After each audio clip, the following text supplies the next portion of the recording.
Okay, it's challenge time. In this challenge, let's use the Monte Carlo simulation to calculate the probability of selecting a certain marble from a bowl of marbles.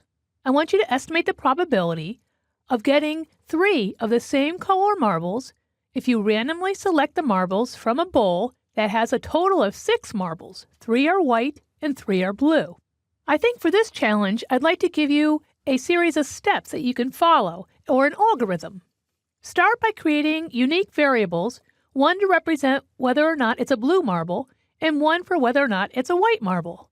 Add variables to keep track of the attempts and the number of successes. Then set up your loop for the simulation. Create an array to simulate the bowl. So the array will have 6 objects that hold the unique variables for blue and white. 3 of those objects should represent blue and 3 should represent white at the beginning.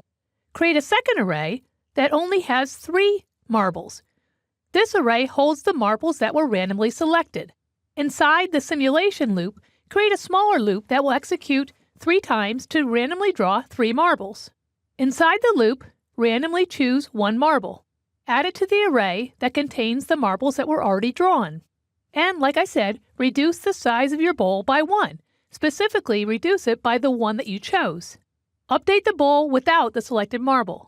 Once you've randomly selected 3 marbles, test to see if all 3 marbles are the same color. If they are, add 1 to your success counter.